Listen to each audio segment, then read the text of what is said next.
สวัสดีเมื่อนี้มาพบกับพระสีหกนี่10%สิ่งเก่าสิ่งเคยเนาะพระสุสิผ้ามาดูมาส้มทางเขาวัดเนาะมาดูมาส้มทางเข้าวัด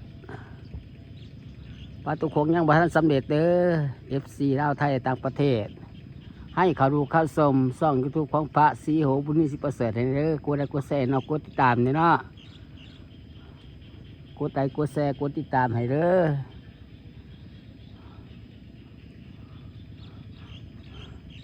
กดไลค์กดแชร์แน่กดฝากติดตามแน่ประตูคงยังบ่ทันได้สำเร็จนะ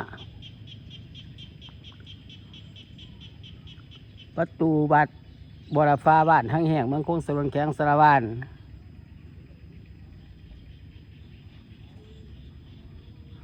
เลยเอาบรรยากาศทางเขาวัดนะ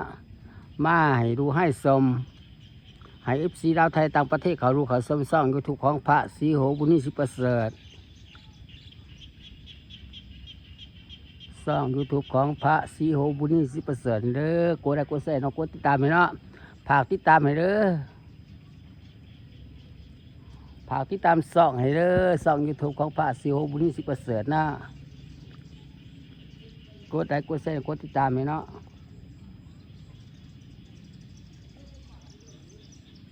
กดไลค์กดแชร์กดติดตามให้แน่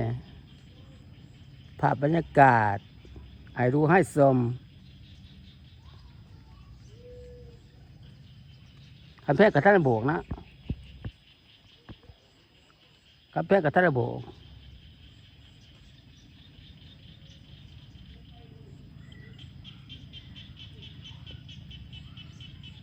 คำแพงกับท่านโบก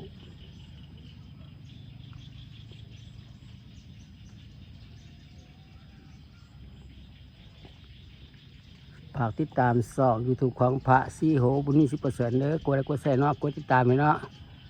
เป็นกำลังใจให้พระสีโหบุญนี่10%ให้แน่ให้แน่เด้อ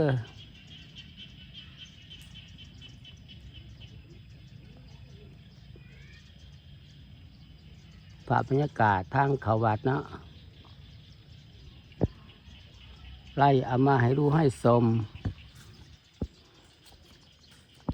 ไล่เอามาให้ดูให้ชมบรรยากาศตามทางเขาวัดเนาะอันเนาะตามทางเขาวัด บรรยากาศน้ำแรงเนาะไล่เอามาให้ดูให้ชม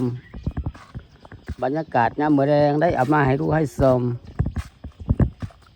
ไล่เอามาให้ดูให้ชมให้FCลาวไทยต่างประเทศเขารู้เขาชมช่องยูทูบของพระสีโหบุญนี่10%นะฝากติดตามให้เด้อ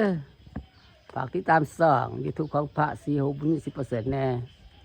เป็นกำลังใจให้พระสีโหบุญนี่10%เด้อกดไลค์กดแชร์เนาะกดติดตามเนาะกดติดตามเด้อมาแต่หน้า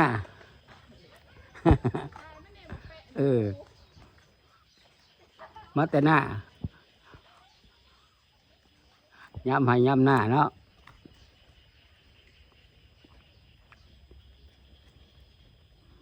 ฝากติดตามช่องยูทูบของพระสีโหบุญนี่10%เด้อกดไลค์กดแชร์เนาะกดติดตามให้เนาะเป็นกำลังใจให้พระสีโหบุญนี่10%แน่ FC ลาวไทยต่างประเทศให้เขารู้เข้าชมช่องยูทูบของพระสีโหบุญนี่10%กดไลค์กดแชร์เด้อกดติดตามให้แน่ฝากติดตามให้เนาะอะไรผ่านมาไว้เนาะ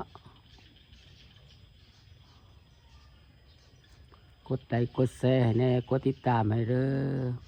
เป็นกำลังใจให้พระสีโหบุญนี่10%เด้อ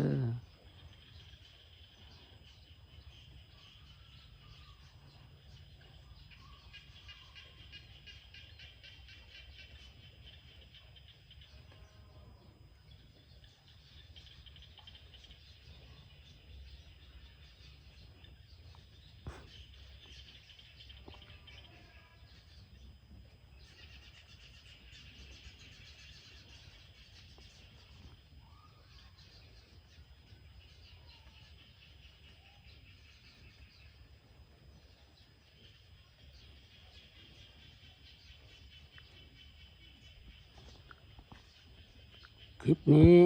ก็พาสู้ขอลาไปก่อน บ๊ายบาย